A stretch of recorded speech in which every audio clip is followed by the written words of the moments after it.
So hello everyone. Thank you for joining the team the meeting. So we will start this meeting. So whenever you are ready, you can begin. Hi everyone.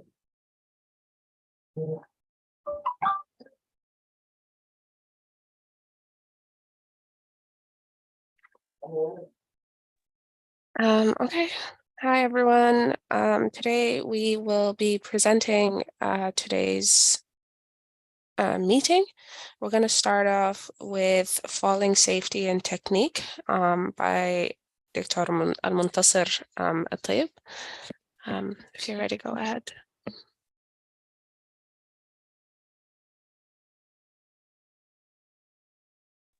Hello, everybody. Hello, Dr. Nader. Can you hear me? Yes. Can you see the screen clearly? Yes, we can put it on presenter. Yes. Well, hello, everybody. I'm going to present today best practices in fall prevention from Module 3. So in start, the best practices are those care processes based on literature and expert opinion, meaning more like evidence-based medicine that represent the best way we are currently know of preventing fall in the hospital. It has been adapted from the American Health Care Research and Quality Patient Safety. It's from Module 3. So Module 3 goals is to identify and make decision about which fall prevention practices to use, which universal fall precautions to use, and how a standardized assessment for risk factors should be conducted, and how these risk factors should be incorporated in the patient care plan, and how to assess and manage patient after a fall, and how to incorporate these practices into a fall prevention program. Okay? So which practices should be used? Fall prevention practices can be broken down into 4 separate activities, universal fall precaution and standardized assessment of 4 risk factors, and also care planning and intervention that address the risk factors within an overall patient care plan, and also finally analysis of the post-fall procedures, including clinical review and tailoring practices. The practices selected and used they should be tailored to the hospital and to the type of patient and care for an individual needs. So most of the care plans should be individualized to the patient care and need and for the specific situation. We have universal fall precautions. The universal fall precautions, we mean by this that these kind of precautions that apply to all patients, and their purpose is to keep all patients safe. And the choice of this precaution varies from hospital to hospital, from healthcare system to healthcare system. And also all staff who interact with the patient should be trained on universal fall precautions. This understanding. So fall prevention should become embedded in the hospital safety concept.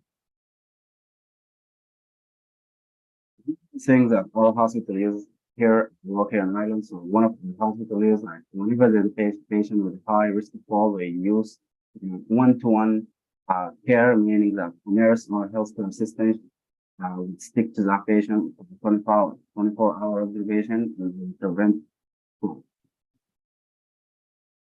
So here's some example from the module. This is called inspection list.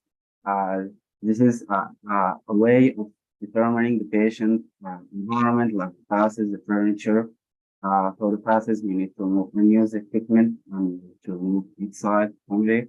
With the patient permission, we can rearrange his room to make clear pathways for him. And we also need to put bedside next to the table or close to his table. And we need to remove unused items from the bathroom or store it elsewhere. And we need to make tie pads for individual liver curtains and tie electrical cord out of the patient with the TV and the phone. Also, the furniture need to be adjusted, like all furniture need to be moved this way. And we need to make his room is easy access for like toilet and everything. And for the floor, we need to replace wall covering and anything broken or missing from short. And also adding guarding to the threshold between room and classroom. And also with the lighting, we need to fix flickering lightning and any burnout lightning, any problem in lightning and the equipment, we should inspect his wheelchair and repair the canine repair room. Now this is called inspection list and this can be in some box that we need to use. The next one is called tool 3D. It's called hazard report form. So whenever there's a hazard in the patient environment, so we need to record its location and the date and the person who reported his name. Then a corrective action plan needs to be taken to eliminate that hazard.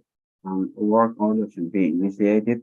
The work order completion and completed by who should be taken and action to take to eliminate first future repairs should be reported on patient medical. Something called purposeful hourly rounding. This is a strategy for precautions, meaning that hourly based rounds by doctors or the nurses can be done to assess the patient risk of falls and hangovers. Within these rounds, we can assess the patient level of pain by using pain assessment skills. We need to put medication as needed in the scheduled list. So, quality assistant will check the patient is using the correct footwear, and we need to check that his bed is placed in locked position, and we need to place hospital beds in low position when the patient is resting, and to make sure that the right or the whole bottom is within the patient reach, and also that the TV remote should be in his control within his limit, and also the put bedside table next to the bed or cross it very close to it, and also the tissue box and everything that the patient needs. So this is called the scheduled rounding protocol. We get to the topic of fall prevention, like it's a three-step process. It's from American Islamic Society to 2010. It can be broken down into several important steps, like meaning we need to assess first for risk of fall. The need to come up with care plan, and this care plan should be tailored and individualized to the patient care. And then consistent preventive intervention like the universal precaution plus tailored intervention that address patient specific areas. Number one is forest assessment. So for forest assessment, we need to use reliable, prospectively validated scale. This helps identify patient risk of anticipated physiological falls, also provide basis for tailored or personalized planning and engagement.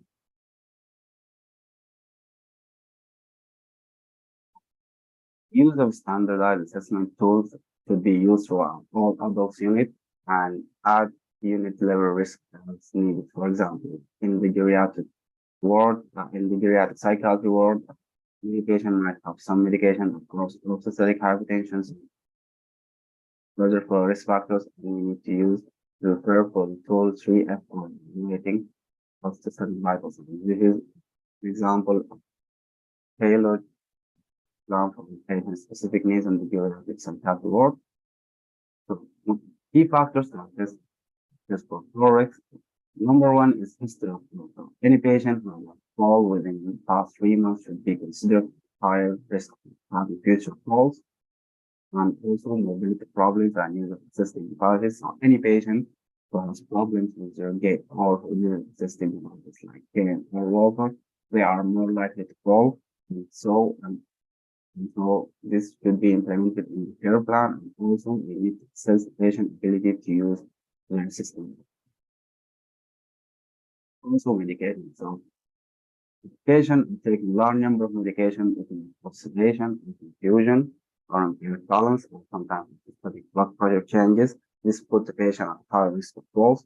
We also need to assess the patient mental status, like patient with brilliant dementia and psychosis, like inactivated, near risk to themselves, and they might put themselves on risk.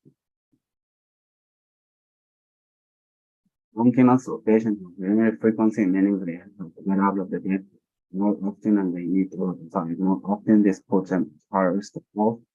And some risk factors like IV pool, orthostatic hypertension, oxygen tubing, clutter in the patient room, Also patient who have vision problems that might not fall into the environment.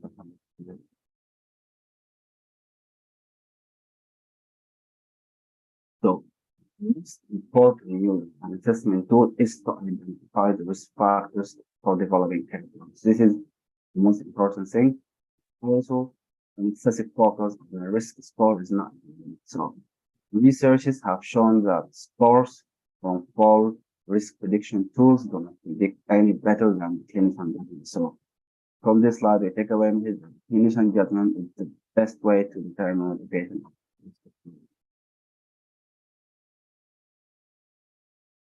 There are some tools used to assess the risk of the patient. One of them is the stratified scale. One of them is the Morse score scale, and there are also medication for risk scale and evaluation tools, and also the Boolean evaluation tool. This one we use in the United States is the Morrison fall scale and has several items of history of falling. If it's no 0, it's PS25. The secondary diagnosis meaning patient has more than 2 medical diagnoses in his chart. Seems like given 15, you also need to assess from infinitely 8, like non-bed rest on emphasis, switches, pain or walker or furniture. Also, number 4 is energy therapy or temporary lock. So we need to assess the patient again with normal reconfirm. Also, that takes also the mental side. Whether he's oriented or he overestimates the problem.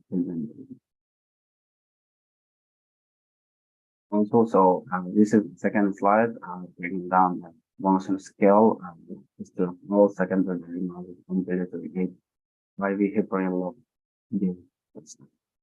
So we have some examples like so 40-year-old male with type 2 diabetes.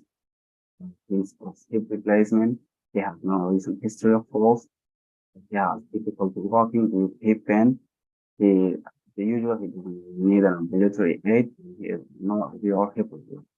He's currently on pain medication, which makes him dizzy, and he also underestimates his limitations. So, what's his more useful?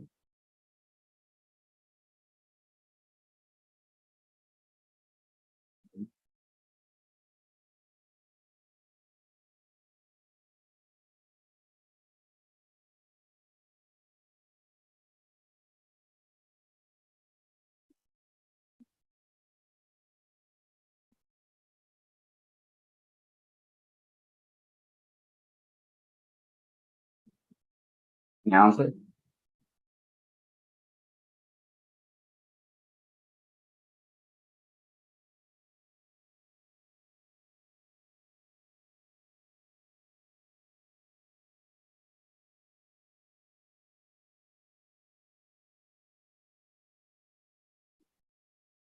Okay.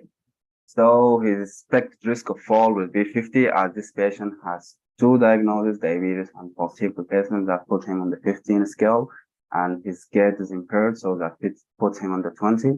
And he also overestimates and forget his limitations, so that's 50. So his overall risk of assessment is 50 overall. So this patient is at a high risk of fall, and a care plan should be for.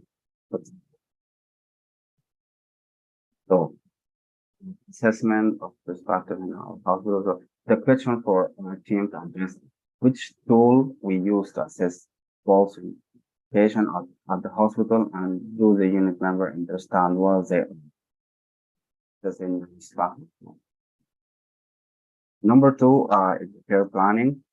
So tailored personalized care plan should be made, and we review areas of risk, and the areas of risk should be identified, and we need to select intervention to address each of these risk factors.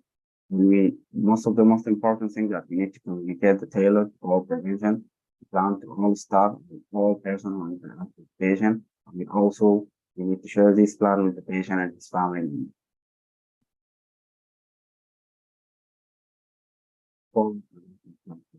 So it's not enough to know which patient. We need to come up with a care plan, and we need to stop the stuff how to prevent falls. This care planning is a process where the patient risk information is translated into an action, ensuring the continuity of care. And one of the most important things that the care plan needs to be documented on the patient. And step 3 is consistent preventive intervention. We need to implement the plan consistency, meaning that all staff should practice a universal precaution for all patients every day, and all care team members, including the patient and the family of the patient, should be aware of patient-specific area of risk and the intervention being made to those risks. This is an example of implementing the 3 steps. So this is here this is number 1. This is the patient risk. This is the patient risks by the Morrison score. This is number 2, making an individualized care plan. Number 3 is implementing and documenting that. So this is a second example.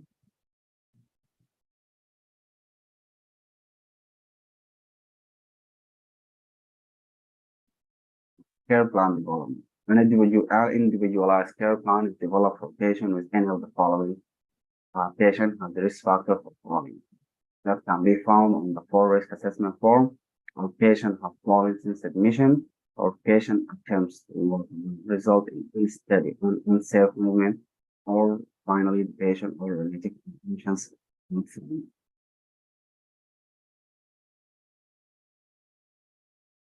So we can make a comparison that is the stated goal is the same between the 2 plans, meaning are we happy with the standard with the stated goal in one plan, and we need to change that by implementing more new plans, and also all the categories to be addressed in the care plan the same between your plan and the 2-3M.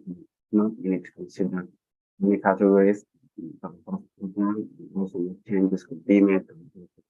So meaning that we can use the 3-step assessment to hospital care and our system. Also, we need to document information. So we need to use the medical record, patient care worksheet, documentation, risk factors. We need to communicate the patient risk factors orally and the shift to medical. Safety hazards and safety prevention.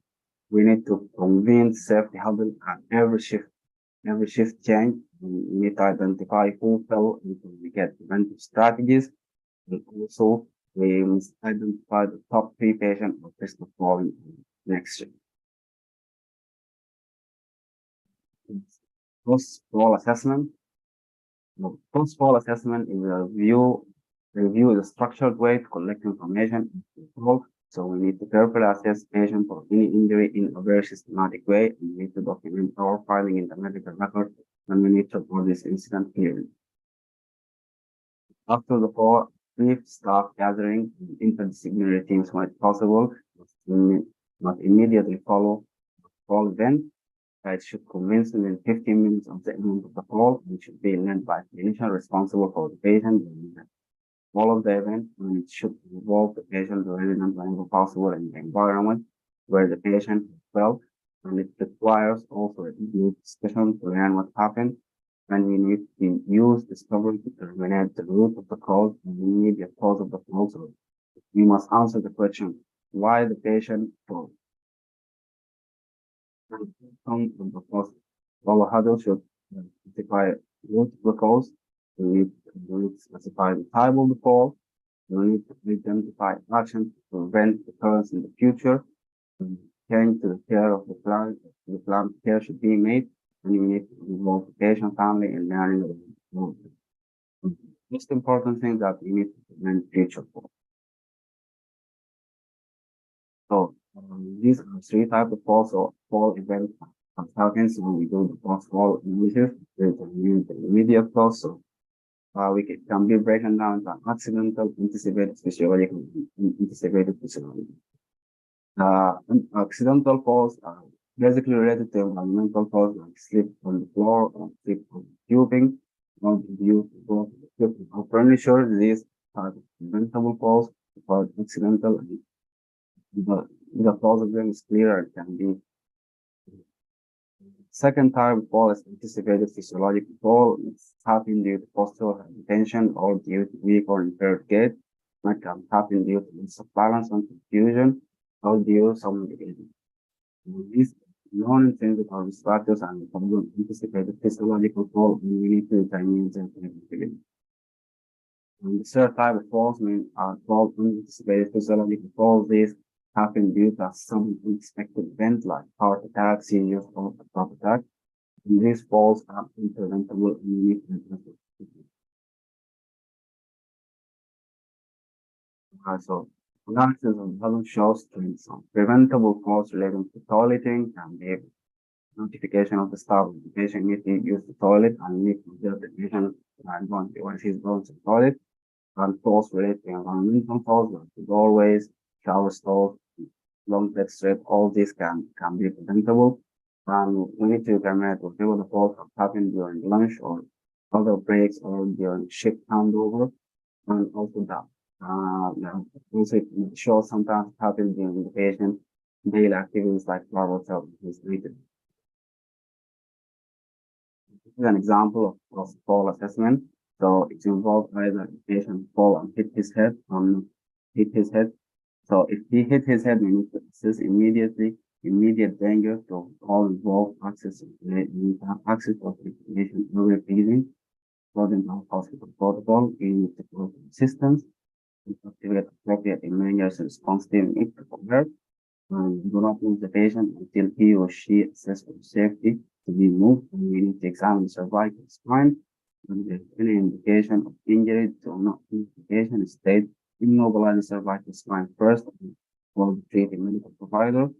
And you need to identify visible injuries and initiate first aid, for example, wounds, and assist patient to moving using safe handling practices. Proceed to check for vital signs, clean, dress any wound, and report to the medical provider for anesthesia.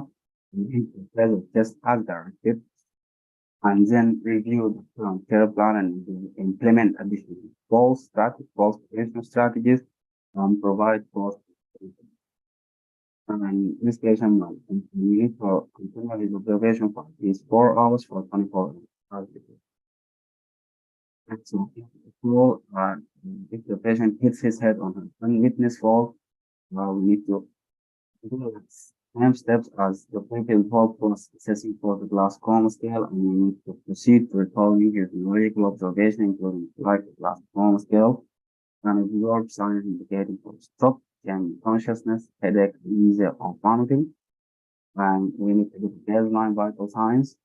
We need to clean and test any wound and arrange medical review, provide appropriate anesthesia and not contraindicated, and we need to arrange further tests like blood sugar level, X-rays, ECG, and CT scan. And we need to also need to view the current care and implement additional fall prevention strategies, and we need to provide. So we need to, and regarding his observation, we need to record his vital and medical sign hourly for at least 4 hours, and then review again. We need to continue observation for at least 4 hours or 4 hours when is required. And then we need to notify the medical provider immediately if anything this observation happens. Good care analysis. After an injurious fall, we need to collect data to reconstruct the event and determine the cause of the contributing factors. Analysis of data collection will help prevent the next fall in this patient or future patient. And the analysis captures information from the patient, staff, and the witnesses. We can use the rules for assessment of both elements. We need to incorporate the best practices of research, evidence suggests that the program is more likely to succeed when it addresses multiple components. So we need to address risk factor assessment, we need to address reversal precautions, we need to provide care planning, and we need to do a post assessment.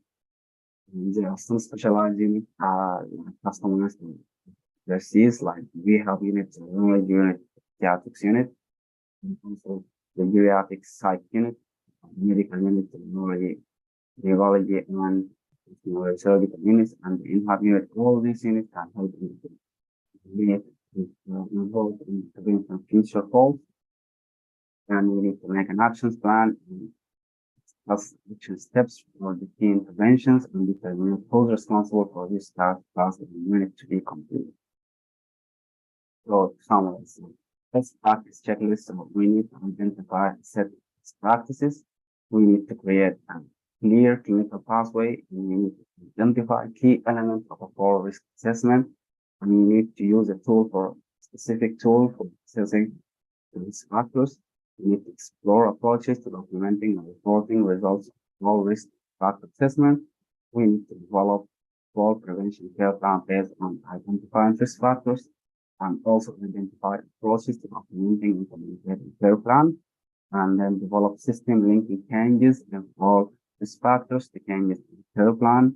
We need to ensure all staff are aware of the care plan, and we need to develop system linking care planning to actual interventions. Tools will develop post-fall assessment protocol, and then we need to customize the set of practices for a specific workloads. These are references for our presentation. Thank you, everybody.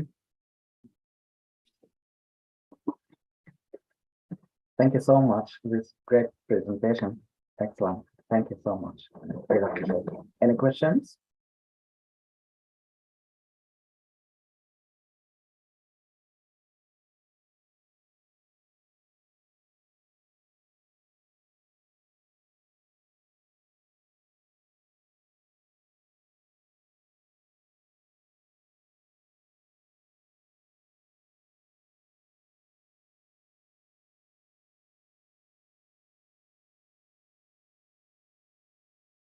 I don't see any questions in the chat.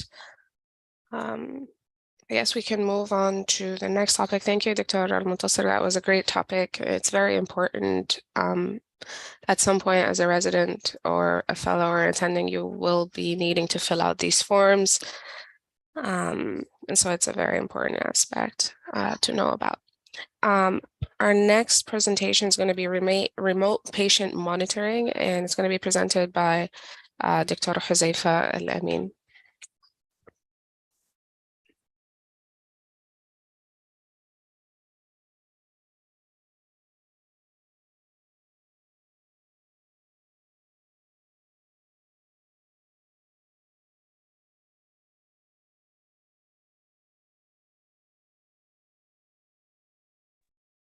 Hi everyone. I am Huzaifa, and today I will be presenting telemonitoring of older people.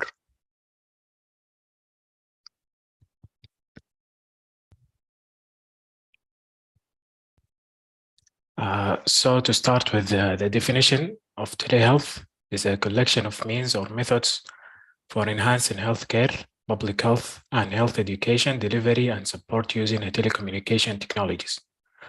Telehealth encompasses a broad variety of technologies and tactics to deliver virtual medical and health and education. Sorry Yes. to interrupt. Sorry to interrupt. We are just seeing your first slide. Can you share or unshare and then share your presentation? Just a Because we are moment. on the first slide. How about now?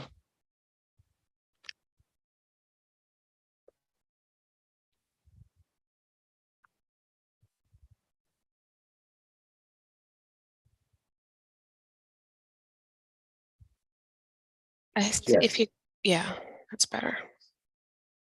Okay. So we'll start with definition of telehealth. Is a collection of means or methods for enhancing healthcare, public health, and health education delivery and support using telecommunications technologies. Telehealth encompasses a broad variety of technologies and tactics to deliver virtual medical, health, and education services. Using telephone, video conference, or the internet. Telemedicine is the direct provision of clinical care, including diagnosing, treating, or consultation via telecommunications for a patient at a distance. Telemonitoring is the ongoing assessment of a condition, in particular cardiac arrhythmias or other objectively measurable indicators of diseases like heart failure, by sensor attached to the patient, signals from which are ported wirelessly to central station or a node, where abnormalities will trigger a response by healthcare workers. This definition implies a one-way process. However, it can't work without a response. Huzaifa, sorry to interrupt again. I think the slides are not moving. They're not transitioning. Just a moment.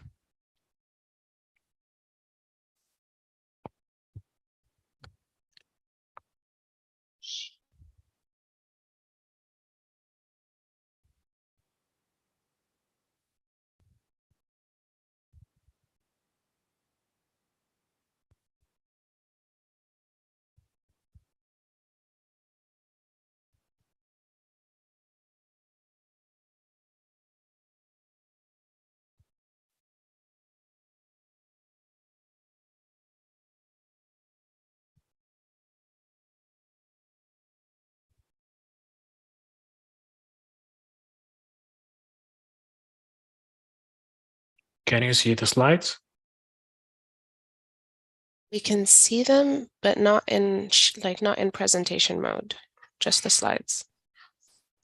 Okay, how about now? Nothing yet.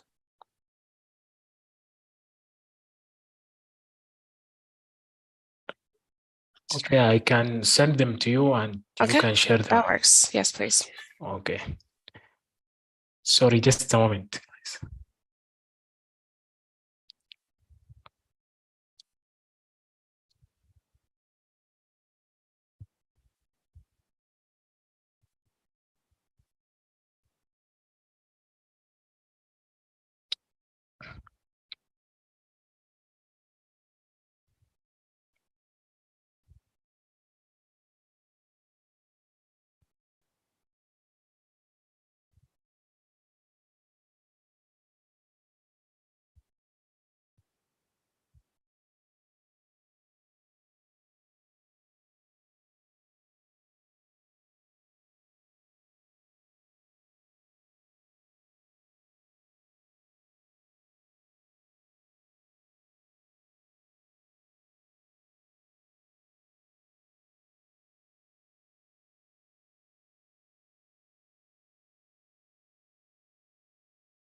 I sent it to you, Dr. Selma. Yes, I got it. I'm about to pull it up. Okay. I apologize, everyone, for this.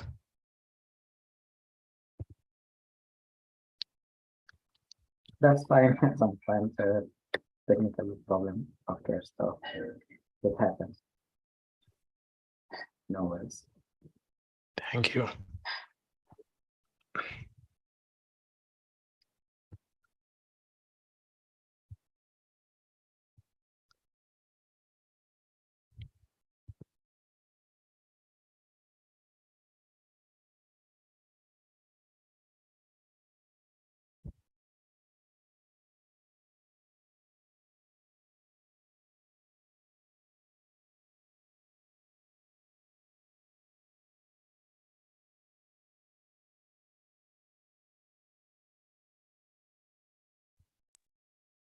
Can you guys see this, like transitioning?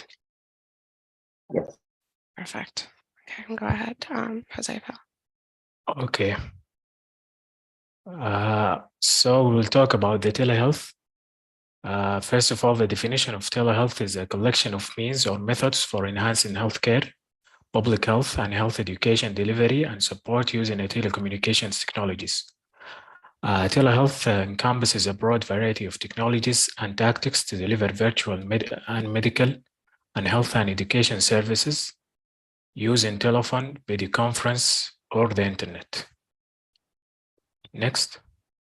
Telemedicine is the direct provision of clinical care, including diagnosing, treating, or consultation via telecommunications for a patient at a distance. Telemonitoring is the ongoing assessment of a condition, in particular like cardiac arrhythmias or other objectively measurable indicators of diseases like heart failure, by sensors attached to the patient, signals from which are ported wirelessly to a central station or a node where abnormalities will trigger a response by healthcare workers. This definition implies a one-way process, but it cannot work without a response. Here is a diagram showing the relationship between telehealth, teleconsultation, telemedicine, and telemonitoring. Teleconsultation is a general term for any consultation between doctors or between doctors and patients on a network or a video link.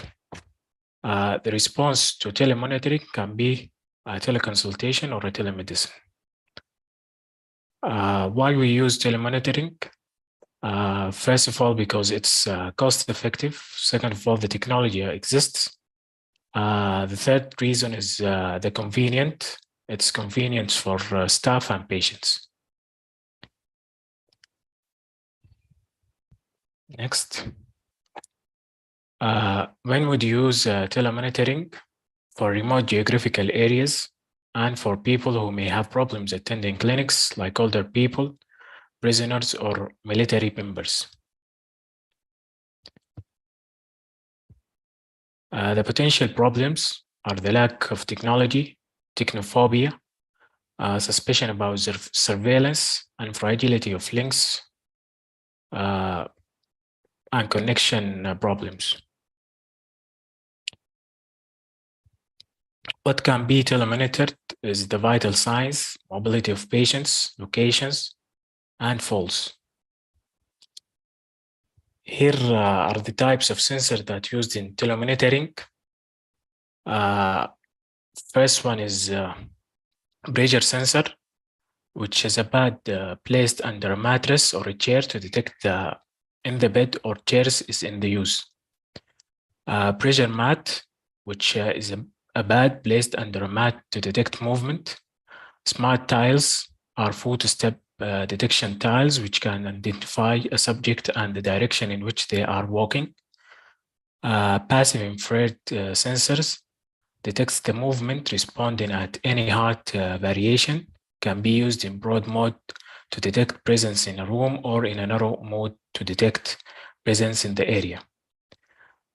Sound sensors, sensor used to determine activity type. Magnetic switch are switches used to indoor frames cupboard, and fridges to detect movement or activity type. Active infrared sensors consisting of an infrared emitter and receptor and placed in a doorway to estimate size and direction through the doorway. Optical or ultrasonic system measure gate speed and direction as subject passes through doorway. Here are some examples of sensors. There is a wearable system integrated into clothing. Here is sensor armband. Here is a wrist unit. Advantage and disadvantage different approaches to mobility telemonitoring of the elderly. We have three systems: the health smart home system and wearable system, and combination between the two. Advantage of health smart home system is less severe design.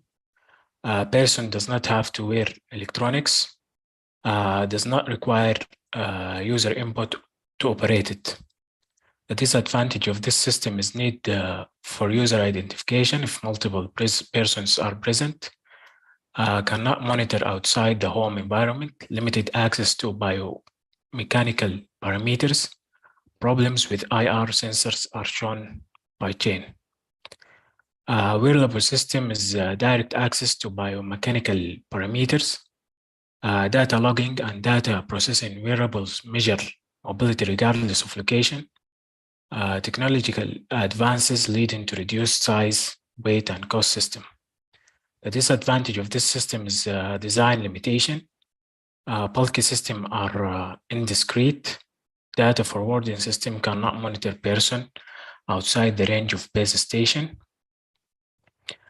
And user must control the system. A combination system advantages are monitoring inside and outside the home, combines advantage of wearable system and health smart home system. The disadvantage of this system are combines disadvantage of wearable and health system. Approaches to teleconsultation. There are two types. Nurse-patient teleconsultation is the nurse is remote from the patient and interacts via video. The patient is often accompanied by a third party, in this case, a family member. The second one is nurse-patient practitioner teleconsultation. The nurse is proximal to the patient. The nurse and patient interact with remote practitioner, in this case, a doctor via video. Types of nursing presence are four. Operation presence, which the nurse role in ensuring the provision of healthcare services or meeting statutory organizational targets. Clinical presence, the delivery of specific healthcare functions or tasks. Therapeutic presence, nursing activities that support the patient or a carer but are peripheral to the specific object and function of the task. Social presence, support in the sense that the patient has someone there with them. In addition, this relates to social elements of interaction with no direct clinical or therapeutic purpose. Next, constraints associated with teleconsultation. First of all, technophobia, in which there is a fear or overwhelming sensation that the patient cannot deal with technology. Technical difficulties, the lack of physical proximity between the practitioner and the patient, additional workload because the practitioner has to do it via technology means, a clinical pathways, process, and environment not designed to incorporate. One of the problem has been actually finding a place to do it, and role anxiety. Evidence for telemonitoring. Here is a summary from Cochrane Review and US Health Technology Assessment Report. The outcome is the all-cause mortality in Cochrane Review. There is a relative reduction, 34% relative reduction from 154 to 102. The quality of evidence is moderate. All-cause hospitalization, 9% relative reduction, absolute reduction from 521 to 424, which is low quality evidence. The US Health Technology Assessment Report uses all-cause mortality, which shows 21% relative reduction, and all-cause mortality recently discharged patients showed 39% relative reduction, which is high quality of evidence. All-cause hospitalization, insignificant because it's 5% relative reduction. And the last one is Bandor et al.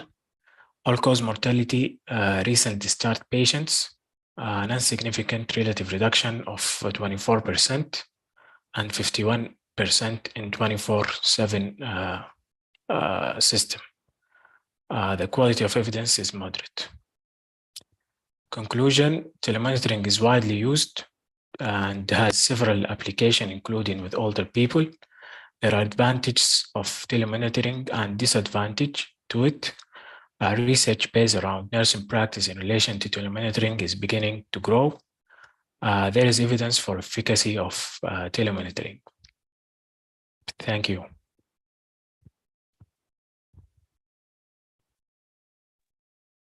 Thank you so much, Dr. Huzaifa.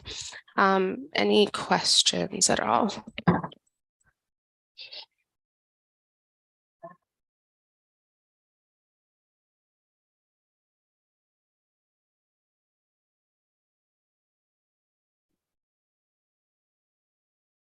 Thank you again, Huzaifa. If no questions, maybe we can go to the next topic. All right, so I'll be presenting next, oral health in the US, advantages and advances and challenges.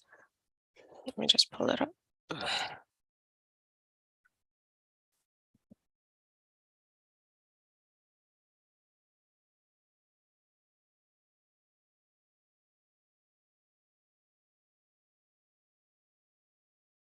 Okay, can everybody see this?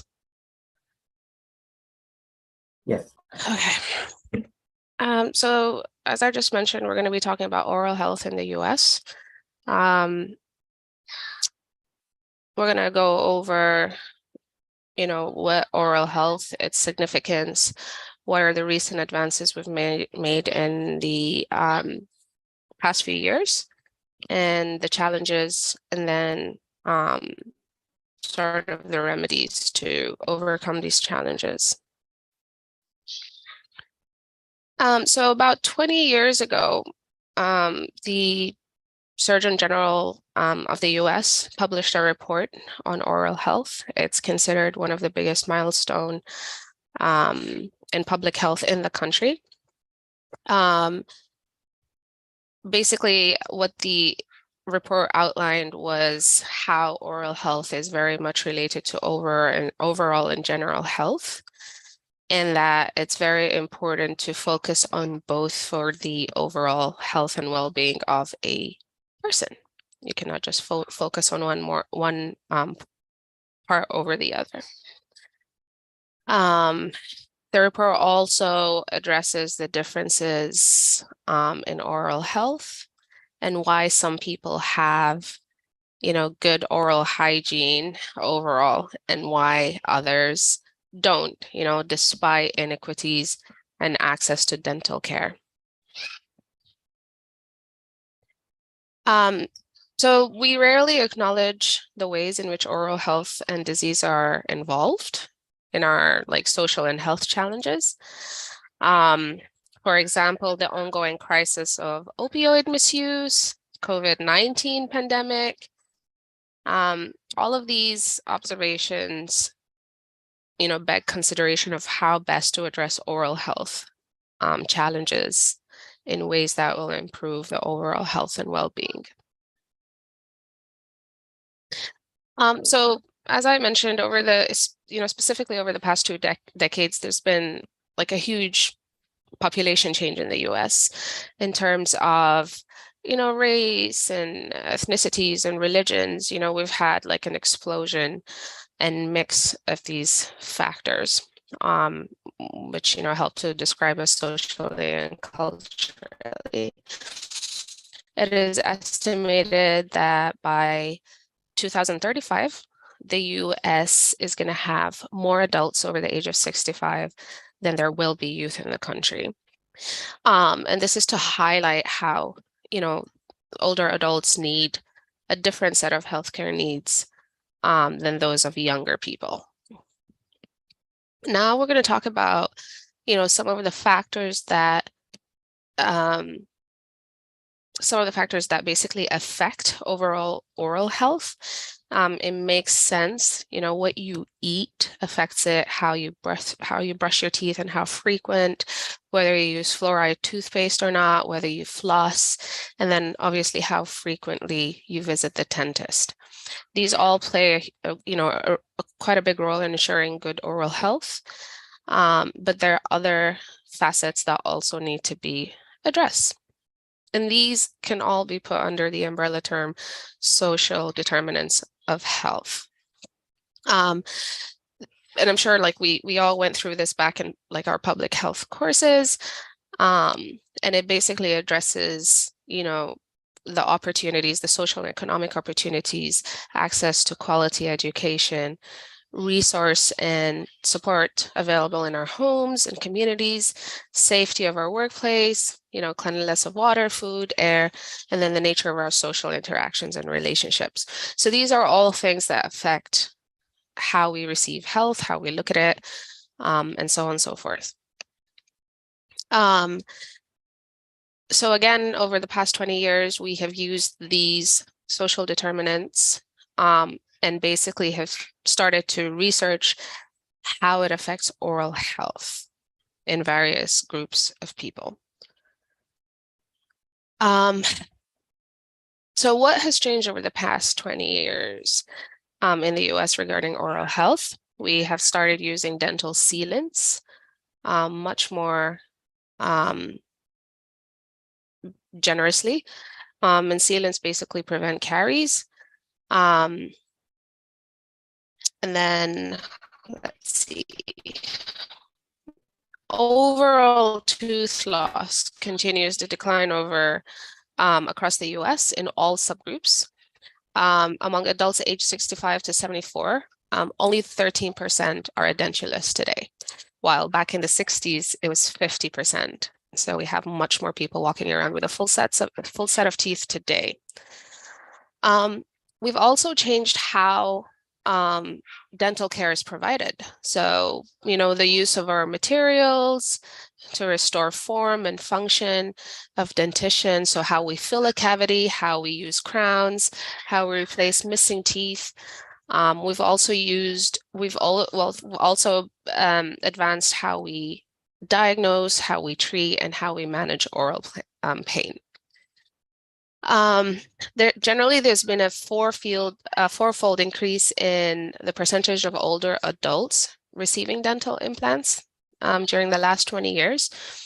We're not exactly sure if it's because there's an increase of factors leading to these adults needing dental implants, or if it's just the introduction of all these new procedures and having patients come forward, and utilize them. These new technologies have basically made the placing of implants faster, much more successful, and thereby improving the quality of many. Unfortunately, as usual, it remains very costly, and this is a global issue. And so therefore it's out of reach for a lot of adults, especially those that live below, or like are in poverty. Another advancement was, or is, our understanding of the importance of pathogenic microbes to oral health, and how that has improved significantly during the last 2 decades. So the three main oral diseases that adults and children face are dental caries, periodontitis, and oropharyngeal cancer. These all start with an underlying microbial dependence. Since the human project genome was completed, I think it was last year or the year before, we now have a better understanding of exactly which genomes and which microbes can potentially affect how you develop a disease. And so it makes it much easier for healthcare providers to address these issues and prevent them ultimately. One of the downsides that has happened since or observed since the 2000 report on oral health has been a significant increase in oropharyngeal cancer. And it was clearly tied to HPV.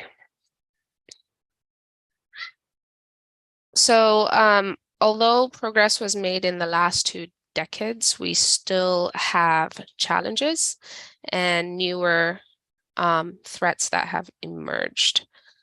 We have long known that tobacco affects oral tissues and is directly implicated in oral cancer, as well as other periodontal diseases. Thankfully, the overall prevalence of cigarette smoking continues to decline, but on the flip side, you also have an upward trend in the use of e-cigarettes or vaping products for tobacco or marijuana. And this has become much more common in recent years, especially among the youth and young adult subgroup. And so this is a new threat to oral health that's going to be occurring that needs to be addressed more. The cause of or the causal role of HPV infection in several cancers has been substantially elucidated in recent years. Oropharyngeal cancer is now the most common HPV-associated cancer. It's more common than cervical cancer, and men are 3.5 times more likely to have this cancer than women. The good news is that we now have vaccines that are approximately 90% effective in preventing HPV infection.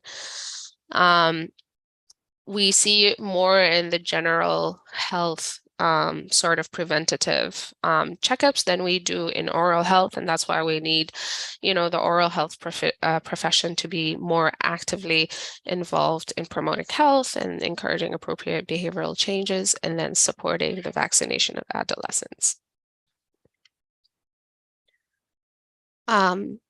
More health threats related to oral health exist.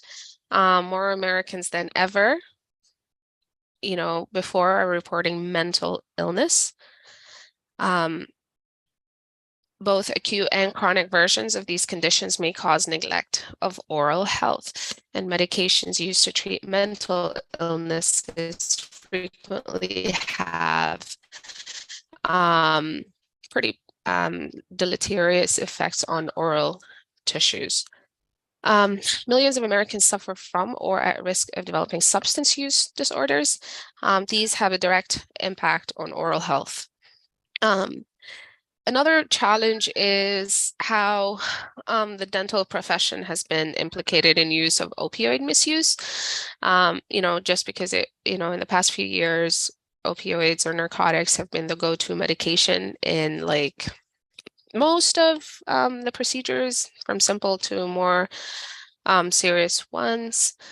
And so recognizing the resulting problems, the dental profession has developed guidelines for safer approaches to treating pain, and efforts are being made to ensure education about the implications of substance use.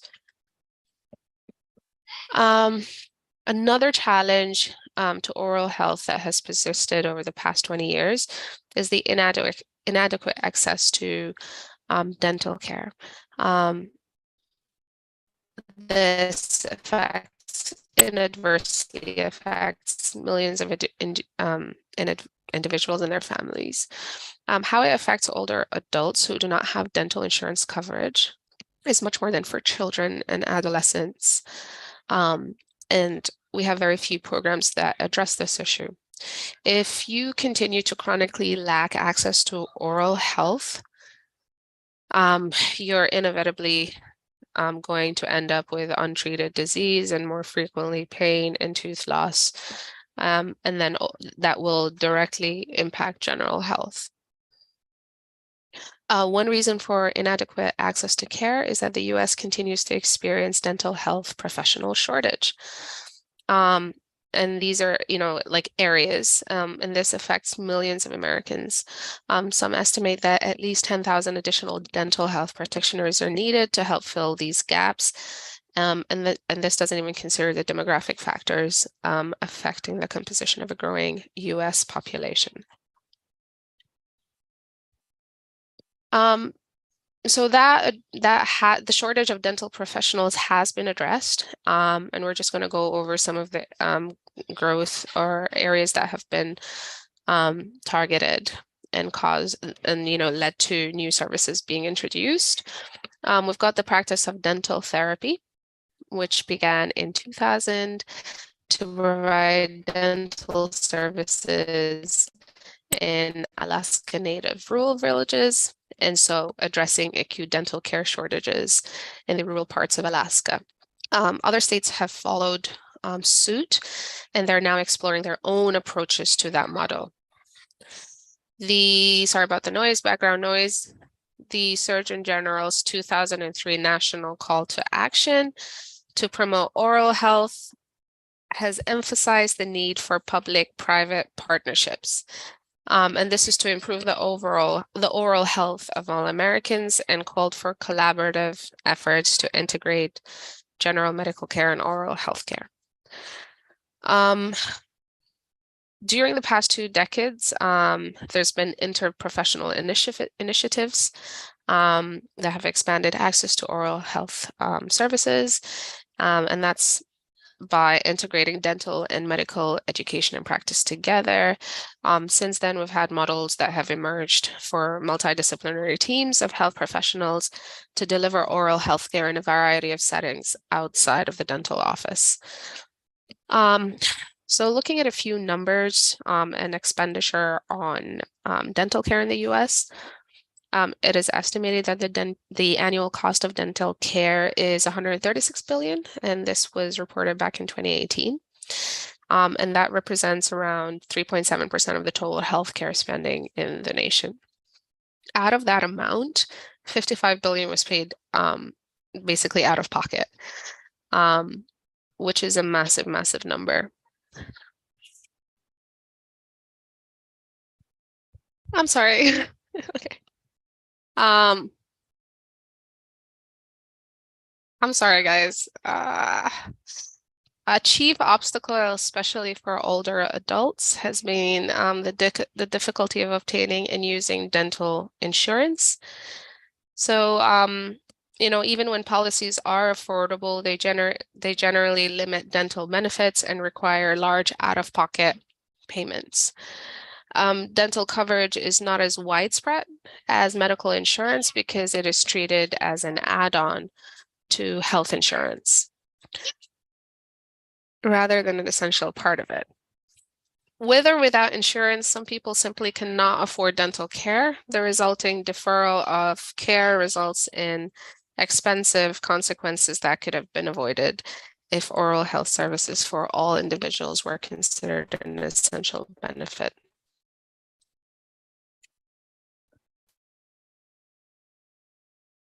So we are going to implement that oral health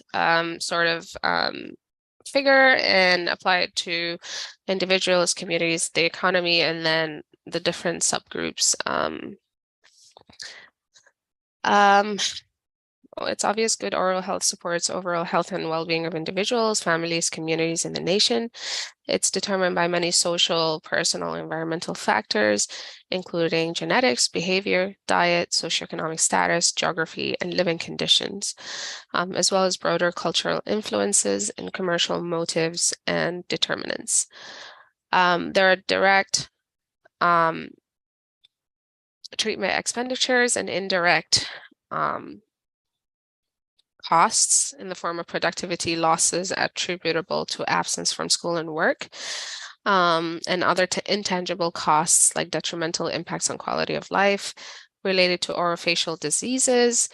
The incidence of oral disease, like many other chronic disease conditions, is socially patterned with the largest burden of disease occurring among marginalized groups, including those living in poverty, racial and ethnic minorities, frail, elderly, immigrant populations, and those with special healthcare needs and others.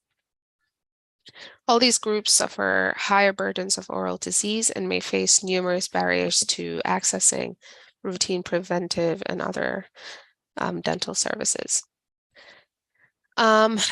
So looking at the age 12 years and younger subgroup, the children, there's been an overall significant decrease in tooth decay in primary teeth for children younger than 12. Used to be 23% in the past. It's gone down to 15%. And this change has been greatest for children aged 2 to 5 years. We've got caries, dental caries decreasing from at least 19% to 10%. So it's a pretty massive improvement. These improvements affect preschool children across all racial and ethnic groups and family income levels, with larger declines in untreated caries benefiting minority and low-income children the most by reducing long-established health disparities for the important oral health metric. For children 6 to 11 years, the prevalence of dental cavities in permanent teeth has also declined significantly over the past 20 years, and that's from 25% to 18%. However, for children in this age group who live in lower income households, they've seen less improvement in caries experience than those living in higher income households. So the comparison is 28 to 24% versus 22 to 13. So a little bit of a difference there. So this reflects a health disparity that seems to have persisted during the past 20 years, despite efforts to address the needs of these children. Almost 20% of children have physical healthcare needs that impact oral health. Conditions such as cleft lip or palate, or developmental disabilities that impede adherence to oral hygiene. These are all things that affect overall general health, and that's why oral health care is one of the most common unmet healthcare needs for these children. We need to have providers that are trained in the active prevention and management of children's oral health problems to support their overall health and quality of life.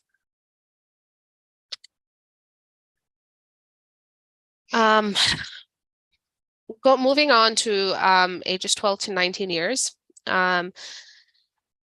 Unfortunately, by the time these kids grow up into adolescence and, approach like late teens, they lose their eligibility for dental coverage. They're no longer covered, by Medicaid or CHIP or like any family dental plan. During that period, unfortunately, these kids are already experiencing biological, developmental, and social transitions, like puberty, increasing autonomy and behavior, cognitive changes that affect abstract thinking and problem solving. So both positive and negative beliefs and habits related to oral health can emerge and carry on to young adulthood and beyond. Adolescents have generally been overlooked in programs to study, evaluate, and improve oral health. This group, unfortunately, has just been overshadowed by programs aimed at younger children or adults, so they kind of got lost in translation. Although the oral health of young children generally has improved during the past 20 years, similar advances have not been seen for adolescents aged 12 to 19. And there's been no significant change in dental cavities or caries for this group. If we look at some statistics, we've got nearly 3 in 5 adolescents, that's about 57%, have experienced dental cavities, with the highest rate among Mexican Americans, around 69%. We've got about 1 in 6 adolescents have untreated tooth decay, with a decline of about 3%. The prevalence is even higher for American Indian or Alaska Native adolescents. At least 2 out of 5 teenagers aged 13 to 15 years have untreated tooth decay. The prevalence of at least one sealed permanent molar in adolescents aged 12 to 19 has nearly tripled, increasing from 18 to 48%. For the non-Hispanic, Black, and Mexican Americans, there has been an improvement. We've got from 8% to 37%, and then 8 to 44%, respectively. So there's been a huge jump that has happened in that racial group. For adolescents living in poverty, the proportion of those with at least one permanent tooth sealed has substantially increased from 12 to 43%. These are just other contributing factors that affect oral health. We've got traumatic injuries to the head and face, periodontal related conditions, including infections, use of alcohol, illicit drugs, tobacco remain important risk factors affecting oral health among adolescents, with consequences that extend into adulthood. Vaccination against HPV. So persistent HPV infection has been associated with most oropharyngeal cancers. Psychosocial aspects of oral health are especially significant in adolescents, including the capacity to, speak, smile, interact in social situations, as youngsters are developing adult identities through interactions with their peers. Use of e-cigarettes and vaping products containing nicotine and marijuana has risen dramatically among this group. What health promotion activities have existed? We have programs focusing on healthy eating, refraining from consuming beverages high in sugar and caffeine, avoidance of substance use, as we mentioned prior, like smoking, vaping, drinking, use of illicit drugs, huge campaigns of vaccination against HPV, use of protective appliances during contact sports, and then orthodontia to promote self-esteem and long-term tooth wear and function, and then regular dental care. So oral health professionals have key roles to play in these interventions, supporting these activities. Looking at adults ages 20 to 64, their main issue or the main problem that they face is periodontal disease, and it's usually chronic, affects the gums, the bones, and other supporting tissues around the teeth. This has been studied and found to be connected to nearly 60 other adverse health conditions. Metabolic or, like diabetes, could be heart disease, could be Alzheimer's. Patients with head and neck cancers who undergo radiation therapy, experience damage to salivary glands, having issues with, or a lifetime issue with dry mouth, dental decay, tissue swelling, periodontal infections. One of those infections being HPV, which increases your risk of OPC. And then obviously other risky behaviors like smoking, drinking, opioid use continue to affect this group and overall oral health, not to a large degree like the previous groups, but it's still an issue that they face. So as we mentioned, periodontal or gum disease is the most common oral issue facing this group, but dental caries as well.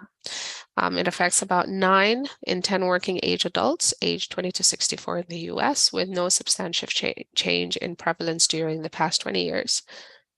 Gum disease remains common, affecting at least 2 in 5 adults aged 45 to 64 years. Severe periodontitis affects 1 in 10 working age adults aged 45 to 64, with no change in untreated dental caries in working age adults. during the past 2 decades. So it was 28% then, and it's 29% now. So there hasn't been much change. So what are some of the like strategies that have emerged? We now have minimally invasive non-surgical approach to dental caries, including risk assessment and treatment. We have introduced the use of fluorides and its importance in preventative of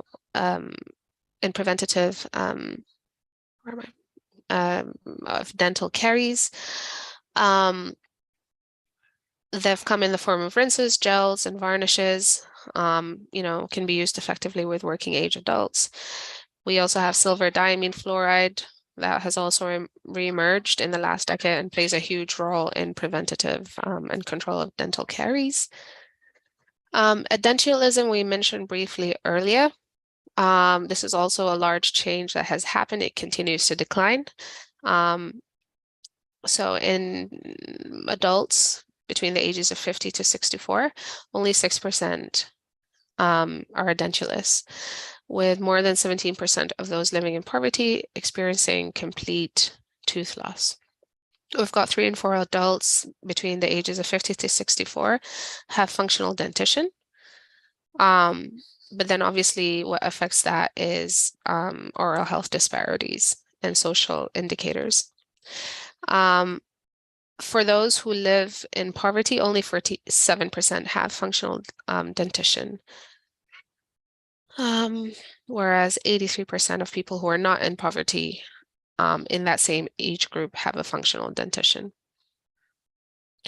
We've also had a huge and significant advance in restorative management of tooth loss. We address OPCs again and how it affects men more than women, with tobacco being the most significant risk factor. That has also declined because there's been a decline in tobacco use, but unfortunately there's been an increased incidence of HPV-related OPCs with changing sexual practices. 7 out of 10 OPCs in the US are caused by HPV, and the number of new cases is increasing each year. Among those with OPC, we have 2 in 3 survive 5 years or more. So this remains a public health concern because of their relatively high mortality rates. Now we're going to address the last group, which are the older adults, 65 and older. We've had significant advances or improvements. We're at an all-time low of total tooth loss. The only challenge still remains to be access to dental care. Poor diet, food insecurity, increasing physical and cognitive impairment. At that age, you also have polypharmacy, a lot of medications causing dry mouth, and then obviously chronic diseases as well. We already mentioned the presence of these of periodontal or gum disease in patients with heart disease, Parkinson's, Alzheimer's, and these are all factors that can prevent you from obtaining good oral hygiene. Dental caries in this group, there hasn't really been much change in prevalence from back in 2000. It was 96% back then, it's 97% now. Untreated tooth decay has declined by 6%, so from 28 to 22%.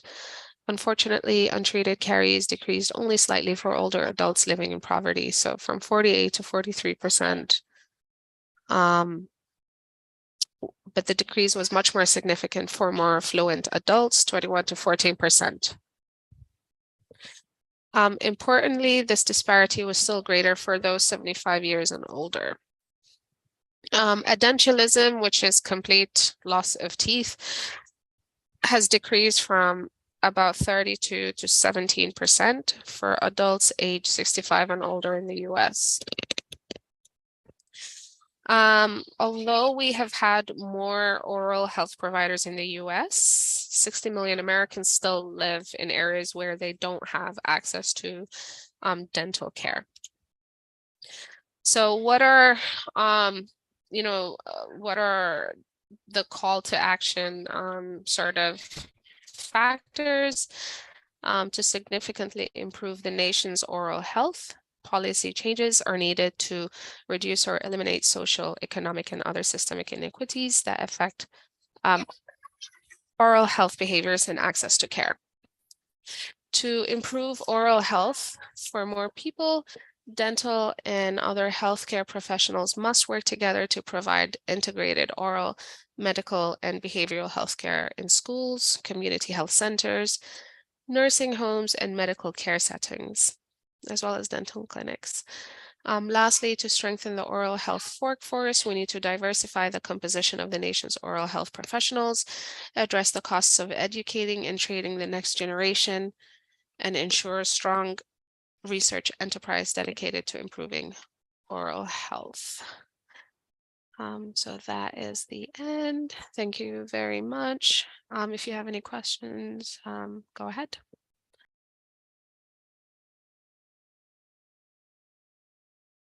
Thank you so much, Dr. Selma. This is a great presentation. Excellent. Any questions?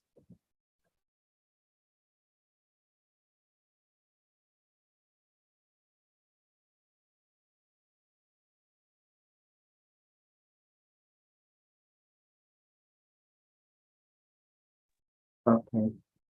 Do we have another topic and discussion about the coming match? I know a lot of you or many of you applied and waiting for the match and thankful.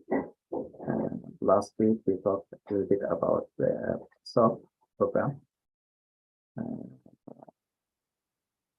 I think this is a good opportunity if you have questions about the process or if you want to add some comments to share for improvement or increasing the chance for you or others. Anyone of you wants to share?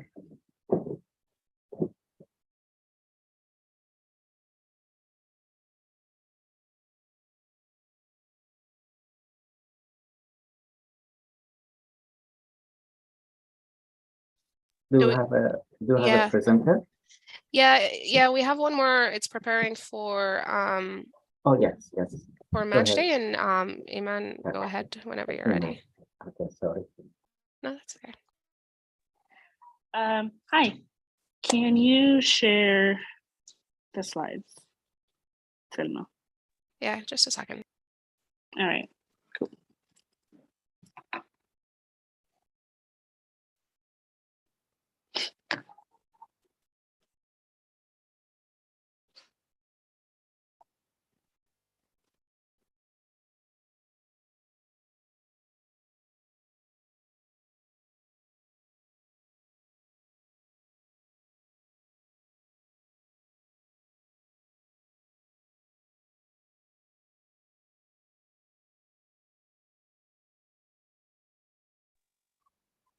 Thank you.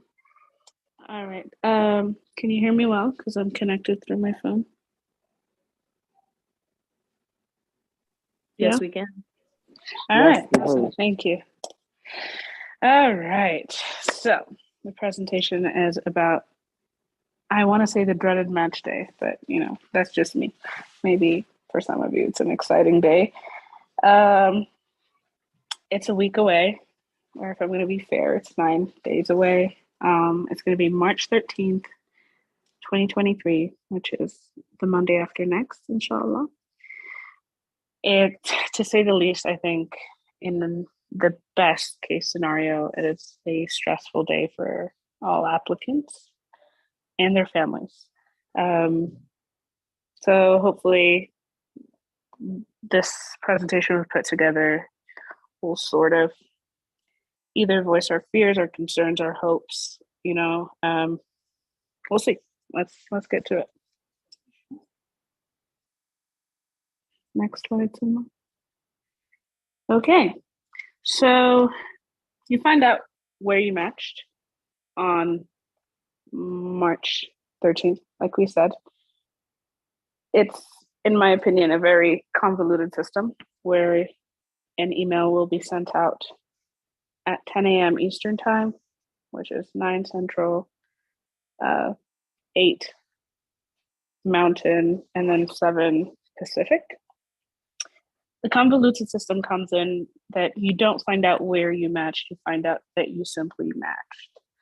And then if you are among the ones who did match, then you find out your location, March 17th, Friday at 12 p.m. Eastern Standard Time. So if you are among those who match on Monday, then great. You just, kick your feet up, sit down, relax. It's over. You made it. You crossed the finish line. If you're partially matched or unmatched, then you qualify for SOAP, or the Supplemental Offer Application process.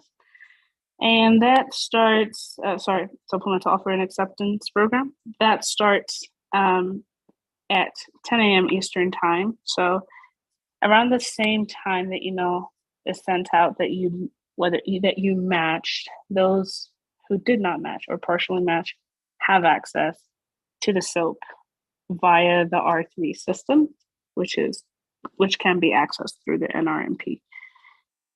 It continues from March 13th until March 16th on Thursday, and it's different rounds. There is a very helpful video on the NRMP website as well as the ERAS website that walks you through what the SOAP application looks like. So it starts at 10 a.m. on Monday. That would be the first round. Once the first round is concluded, there are offers. You either accept or reject the offers you get if you do receive offers. If you haven't matched or you haven't accepted any offer during the first round, you go to the second, third. I believe there are 4. I'm not quite sure. The R3 system is apparently based on a Nobel Prize. I did not know that. But it's an economic system based on a Nobel Prize. And yeah, what am I saying? Excuse me. Sorry. The R3 system is based on an economic system, and it tries to match each applicant with their first choice or their first program. So the way it's going to work is all programs have submitted their rank list of applicants that they would like to see match into their programs. And then the applicants go ahead and rank their programs that they hope to rank in order of where you want to rank. The R3 system is then responsible for creating a match between it. So if, let's hypothetically say, you would like to match at UCSF Family Medicine, and you ranked UCSF as the first, but the UCSF program ranked you as number 10. So what the R3 system then does is tentatively match you, and then based on how the program ranked the other applicants and how the other applicants ranked UCSF, you either get confirmed as matched, or the R3 system will start going down your rank list.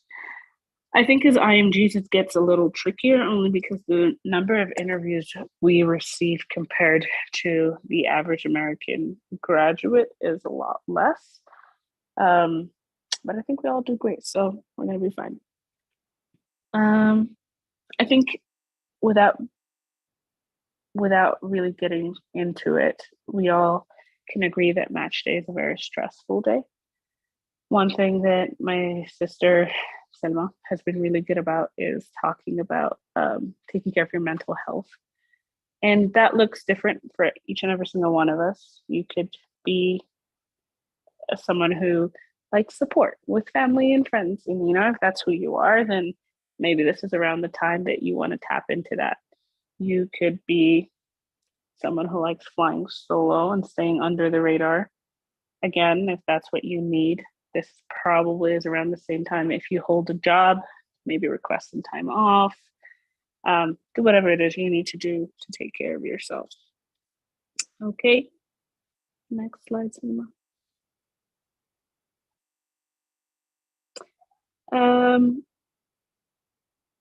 I think one thing as IMGs that we really need to focus on is to each his own. Every single one of us has their own journey. You know, we have our own stories. Maybe turn off social media for a day or two. If you're on social media, I don't think that's good for your health. Just know that we're all in it together. We've all been there. We've all, you know, the heartache, the heartbreak, just the sheer hard work that we had to put in. I think give yourself grace. And I know it's easier said than done, and just appreciate every step of the journey. I recently, one of my mentors said that she has realized that IMGs, the average AMG does not put in a third of the work that the average IMG puts in to get to where we are.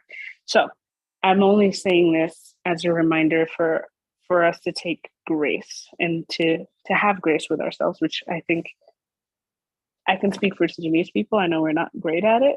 So maybe this is an opportunity to practice that.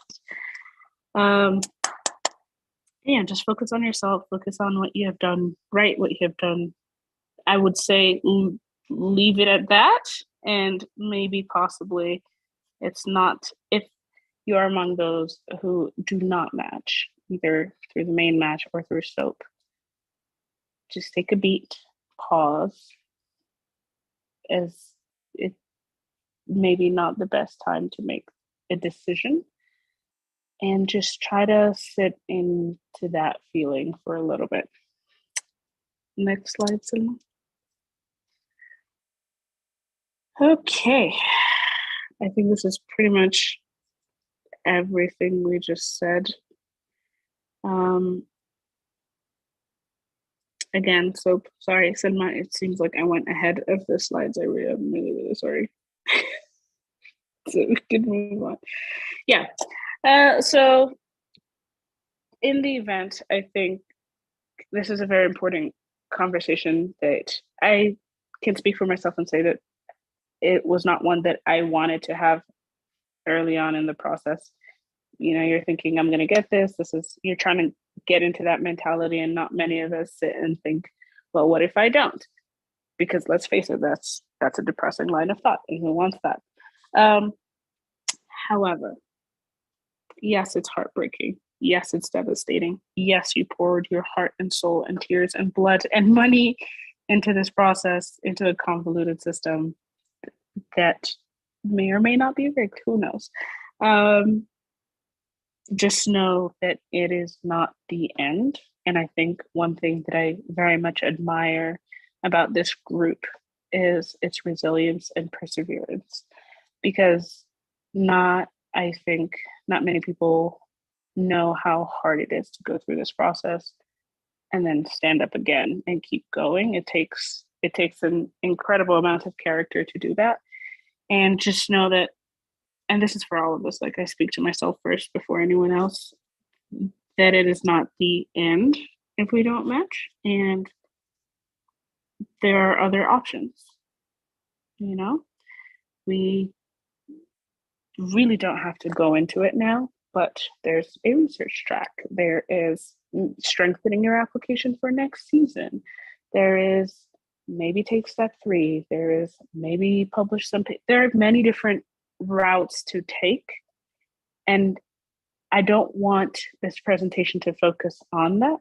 I just want it to be that, hey, if I am among those who don't match, I'll be okay. Yes, it hurts. It's not the end, and I'll come back stronger. Or maybe I'm not, right? Or maybe I decide that, hey, this is the year, this is going to be my last year. And that's completely valid. Just know that there are different options. And wherever path or whatever path we choose to take, then it's still okay. Yeah, are y'all getting a little depressed? Because I am. There's no specific email or feedback that will tell you why you did not match.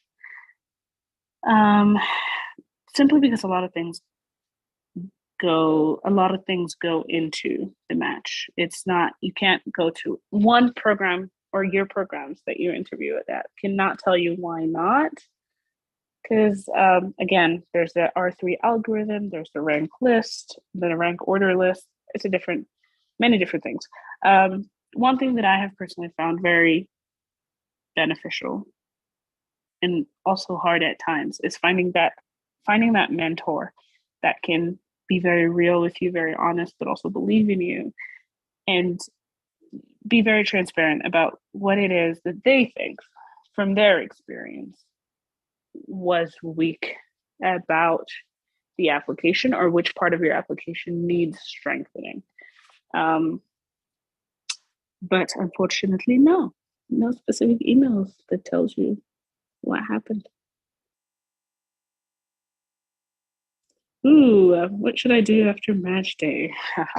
Well, hopefully, inshallah, everyone who interviewed here will match, will be happy. I don't know. What do you want to do? If it's successful, inshallah, when it is successful. It depends on you, I guess. Whatever that looks like for you. Just keep in mind that you probably need some time off before you hit the ground running in June, inshallah. For those of us who did not, Selma, you and I are not in sync, and that's completely fine. But those of us who did not match, it's everything we just said. There are different paths, they're different. Find someone who will give you feedback on your application. Divide your application into, if you decide that, okay, I'm going to try one more time or another time, divide your application into things that can be changed versus things that cannot be changed. Meaning, for instance, I cannot change graduation year, step scores, any of that good stuff, right? But what can I augment my application with that will sort of overshadow everything else? And there are many different many different ways to go about it. So inshallah, we never have to have this conversation, but if we do, then there are options. Next slide, please.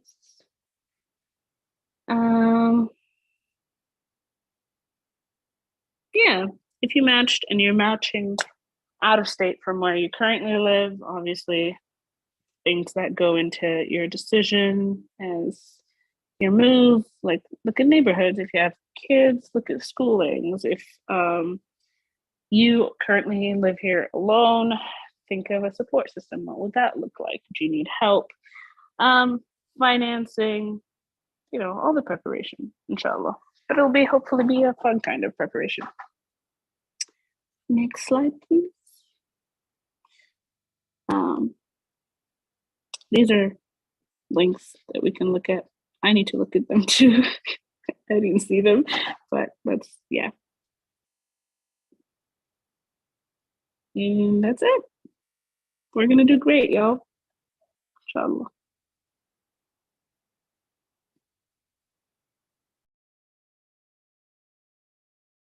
Thank you so much, Eiman. You've truly raised the spirit. Any questions for anyone?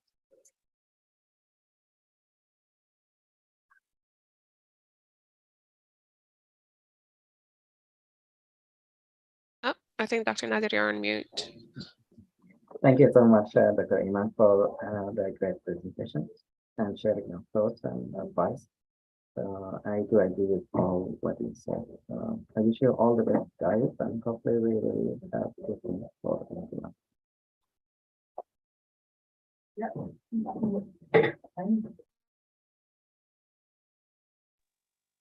Agreed, Mu'tasim. It is very stressful, but we're gonna do great. Hey, Mu'tasim, do you run?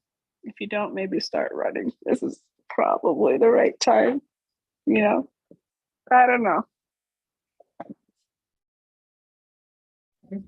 One more advice is just don't give up. If you succeed in this year, that's very good. If you don't, then the option as you mentioned, we can discuss this option later. But pursue your dream, and that's only one step, I think. everyone can achieve that step if you work hard. And good luck. Thank you. Thanks.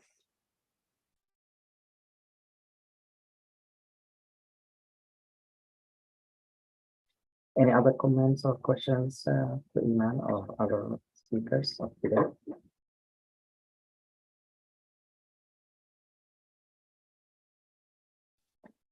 So maybe you can talk about updates and about the conferences, publications, any working in progress as far as the abstract, submitting ideas, research ideas, or the apps developing, or please jump in or raise your hand.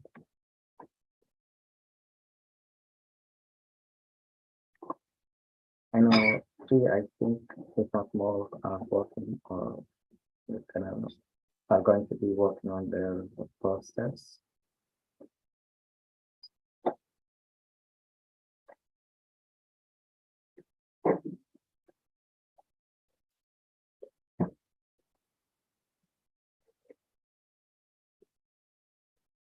All right. If not input from you guys, we can prepare for next week. And so we are in the process of accepting the new cycle, and we can introduce them in the coming weeks also. So if you hear from any of them, you please give them a hand and help as much as you can. We're going to divide them into teams as well. So they may join our teams. So if you have suggestions as far as how we can improve this process, let me know. Thank you, everyone. And thank you all the presenters. Thank you so much for moderating this Zoom meeting. I wish you all the best, and we'll see you next week. Dr. Nader, I have one question. So go ahead. If I want to publish an article, I'm curious, and I have a problem selecting the reviewers. This is the first time I want to publish an article in Korea, so I don't want which style of reviewers I can choose. So my suggestion to you is to look. I think we published two articles, if I'm not mistaken, with Pure and with the rest. So if you want to touch base with any of the previous or the corresponding authors in the two articles, see how they overcome that process. I think they can select. I'm not sure how many reviewers. Yeah, if anyone here, they can. Yeah, I can help with that one. Okay. So basically, you just have to choose people. They'll get invites to join Curious, whether they've published before or not, but it's just someone that you know has experience with research and can accurately sort of give feedback and review your project.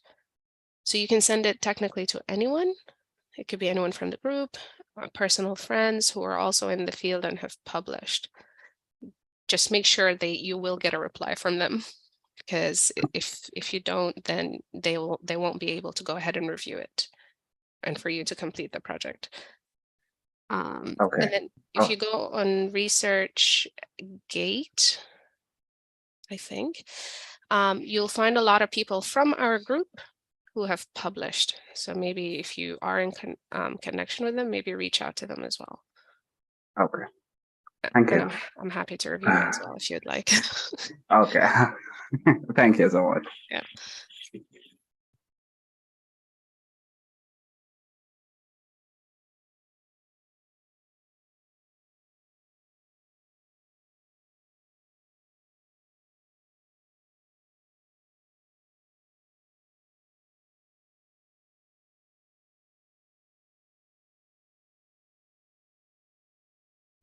I'm sharing with you a link also with the publication, including the posters or papers or the footnotes in the chat, so you can also look at that and can contact them with the authors.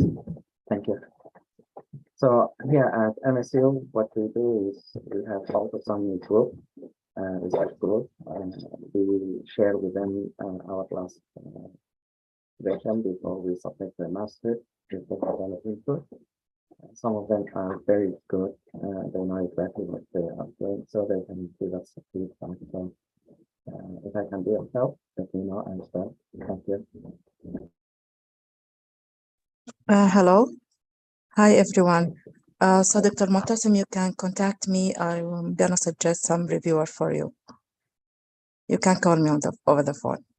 Okay, thank you. Thank you. You're welcome. Excellent and good luck.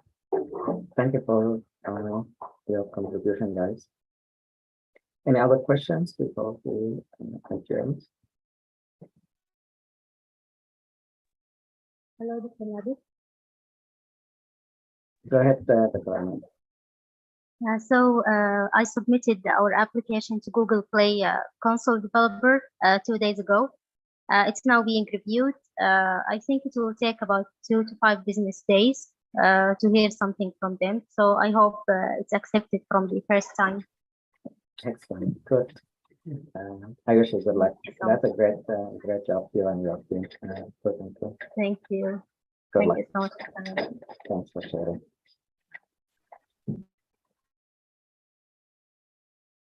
Anyone else?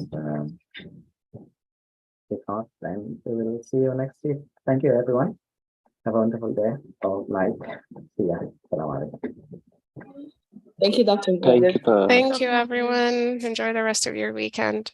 Thank Thank you. you. Thank you, everyone.